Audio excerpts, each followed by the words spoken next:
everyone, it's Jananie and welcome back to my channel, This Story Ain't Over. So today I'm super excited to bring you a recommendation video that I absolutely love doing. I've done it 3 times before, and that is the if you like this, then read this video. But the concept is basically I tell you one book that if you have read this, you will probably like another book that is quite similar to it. Oftentimes I pair the books based on like the same concept that they have or the same vibe that they have or similar characters. So there are various ways that I might compare a book and it's not always the same across the board. But I find this like a really fun way of recommending books, and recommending books is just one of my passions. So yeah, overall excited for this one. I have about 8 to 10 different recommendations. Some of these I like recommend one that leads to another that leads to another, but overall it's gonna be a fun time. Most of these are actually adult books for once. All of the previous videos I feel like I've mostly talked about YA books, so this should be a little bit of a treat and, you know, something new for those of you who have been here for a while. But yeah, if there's a book on here that I didn't mention, it's probably because I've mentioned it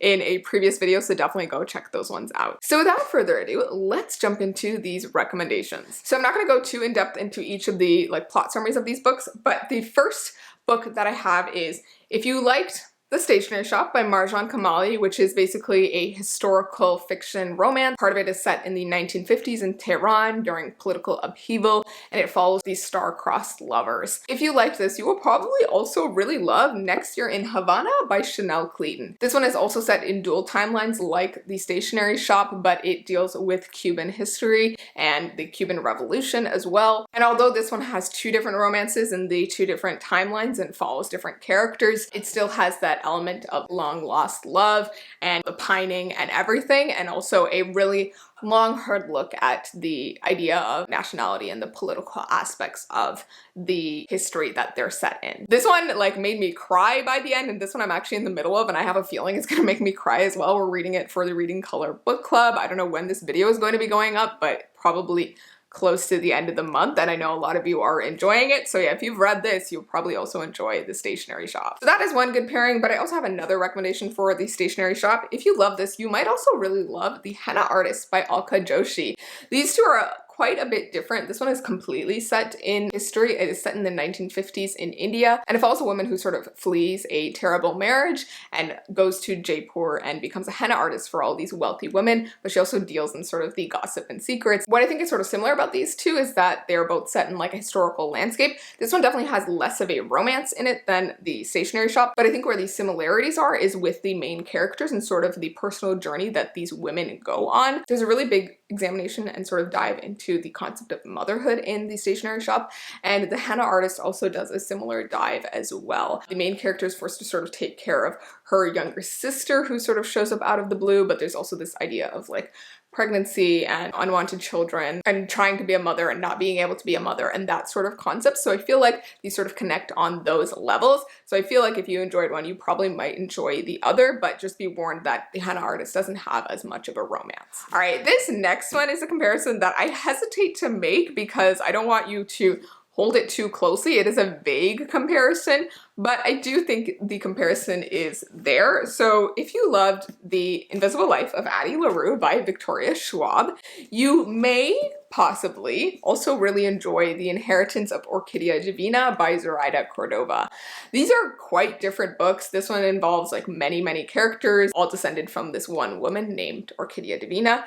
And then this book follows one main character, Addie LaRue, and her very long life and her immortal life as she is forgotten by everyone she meets, and as she goes from France to different countries to the States in the future. This one also has like dual timelines as well, like some of it is set in our present day. But the reason I'm comparing these two is because this one also has a bit of a dual timeline. We get parts of Orquídea's past, and we also get parts of her present with her many descendants. And I found that the parts in the past following Orquídea's life reminded me a lot of Addie LaRue. We're seeing a young woman who wants to live beyond the confines of what she was given, and she's had a pretty brutal childhood, a lot more brutal than I would say Addie LaRue has had. But yeah, she wants to go out and see the world and be something more, and I think that ambition is very similar to Addie LaRue's. All right, next I have a couple classics that if you like them, you might like this like modern day book that is out now. So if you liked Pride and Prejudice by Jane Austen, you might actually like The Bennett Women by Eden Apaya Kubi. And this is one that I actually haven't read yet, but based on the concept alone, I think it's going to be quite good. It is sort of like a modern day retelling of Pride and Prejudice, but it follows these three women who live in this all-girls dorm at their university, and it follows the plot line of Pride and Prejudice, but it's a little bit more diverse and it's modern day, and I think it's going to be a lot of fun. So yeah, this is one that I need to try out, but I'm excited for it. And if any of you have read The Bennett Woman, I would love to hear what you thought of it. It's definitely one that I haven't heard about too much all over Book Talk, Book Twitter, and BookTube, but I did see it on Bookstagram once, and so I knew I had to have it immediately because just the idea of something related to Pride and Prejudice made me really excited. The next classic that I have for a comparison is Persuasion by Jane Austen, and this one is probably the one of Jane Austen's works that I think is most similar to The Beautiful Ones by Sylvia Moreno Garcia. If you guys watched my vlog for The Beautiful Ones earlier in, I think, September or October, I read this and I absolutely loved it. And one of the things that I felt the entire time reading it was that it felt like a Jane Austen novel. It is set in France, but it does have that sort of high society feel and the idea of trying to find a husband and sort of the courting aspect of it. And I think it's most similar to Persuasion because of the way that the characters' opinions of each other change. Persuasion, if you guys don't know, follows our main character Anne, who 8 years ago was in love with this guy and they wanted to get married and that kind of thing, but her family sort of persuades her that it's not a good idea, that he's like well below her station, and that she should look for someone who is like on her level. But many years later he returns and she is a bit of a spinster now, she hasn't found anyone, and he has returned in a much higher station and is now the eligible bachelor of the town, and he's sort of getting back at her a bit, but they obviously find their way back to each other. And this sort of felt like that in some aspects. Like the plot is definitely not the same, but the way that the characters' opinions of each other changes is very similar to Persuasion. If you like Jane Austen, you'll probably really like The Beautiful Ones. It has that similar feel, but this one also has a little dash of magic to it as well, which I think is a lot of fun. All right, next I have another triple recommendation, but like all three don't relate to each other. Two of them relate to one book. So if you guys liked The Gilded Wolves by Roshani Chokshi, you may actually like The Atlas 6 by Olivia Blake. So this is a book that I picked up very recently. It's a book that's pretty popular on TikTok, but it's also self-published, and I believe a traditionally published version is coming out from a tour, I think in March of 2022.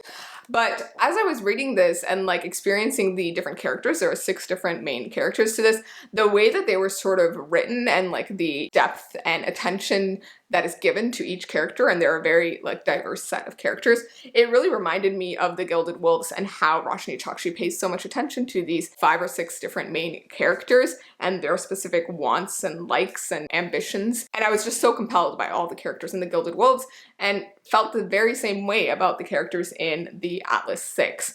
I do think the concepts are very different for both of these. This is like a historical fiction fantasy. This is also fantasy, but it's set in modern day. So the concepts are very different, but if you're the type of person who likes a large cast of characters, if you like books that delve into classics a bit and history a bit, both of these sort of do that. And if you like books with like a bunch of magic in them, these ones also have it. I think what I like about the magic in both of these is that it is very sort of technical, but also has a lot of history woven into it. And I just love the way that the characters were written in these books. But I do want to recommend another book that is sort of similar to The Atlas 6, and that is If We Were Villains by M.L. Rio. I've talked about this book a lot more than I have about this one. So this is actually a dark academia, and it follows a bunch of students in a Shakespearean acting academy. I think it's a group of 6 of them or something like that. And the way that the characters are in this book is very similar to the characters in The Atlas 6.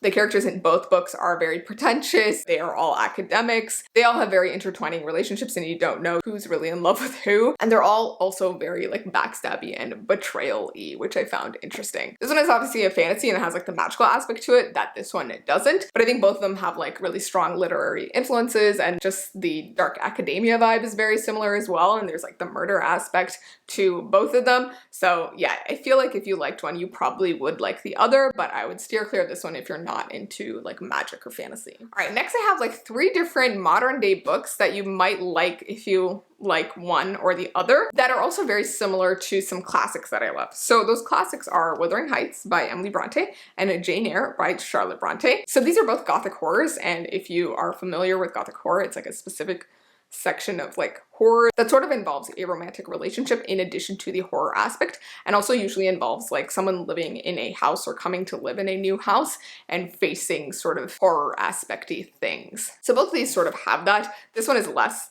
horror-y, whereas Jane Eyre very much has a lot of horror to it and like that gothic horror element. And I find that if you like either Jane Eyre or Wuthering Heights, you will probably really love Mexican Gothic by Silvia Moreno Garcia. This is obviously a gothic horror. It's got the word gothic in it, and it definitely delivers on that premise. It even references Jane Eyre and Wuthering Heights in the book as like one of the main character's favorite books to read. And this basically involves our main character Noemi going off to visit her cousin who has recently gotten married to this like British lord, and they live in the Mexican countryside in this like fancy manor house. And Noemi is going there because her cousin has been sending these letters saying that stuff is going wrong in this house, that there are ghosts, and that her husband is poisoning her and everything. So Noemi sort of goes to investigate because her father suspects that her cousin is just simply going insane. And as Noemi sort of gets there and, you know, learns more about the people there, she starts to realize that something is afoot. But yeah, you sort of have to read to find out. There is a bit of like romance to this as well, which is like really interesting, but like the horror elements are just so good. This definitely is a lot more scarier than Jane Eyre or Wuthering Heights, so I would like bear that in mind. But yeah, overall a really great book and like a perfect gothic horror if you're looking for one. But there are a couple of books that I've read recently or like have seen around recently that seem quite similar to this. So one book that I read recently was The Death of Jane Lawrence, and I will be honest, I didn't really love this one, but overall, premise-wise, it is quite similar to Mexican Gothic and the other Gothic horrors. It involves a young woman who is a bit of an orphan, but she's been taken care of by, I think, her aunt and uncle or something like that, or like foster parents. And she's basically looking for a husband who will like marry her to like have her help as like an accountant or like a nurse, but not really like be in a relationship with. And so she ends up finding this like doctor who needs help with his accounting and needs a nurse and an extra pair of hands. And initially he sort of vehemently is opposed to the idea, but then ends up like agreeing, and they sort of fall in love quickly. And then she goes to live in his house and finds some creepy things going afoot. By the end of it, I didn't really love it as much as I was hoping to, but it is quite similar in concept. So if you're looking for that vibe of a book, I would recommend it. And then recently I also heard about this book called Within These Wicked Walls by Lauren Blackwood. And this is actually a YA, but it is a gothic horror, and it involves a main character who is an exorcist who is like hired by different households to rid it of the evil eye, but she is down on her luck and not being able to get work recently. And then she meets this like mysterious owner of this household, and he's like a bit of a lord or high society person, and he hires her to cleanse his house, and she ends up living there, I think, and starts to encounter some spooky things going on, but also is falling in love, it seems like. And this one just seems like super cool.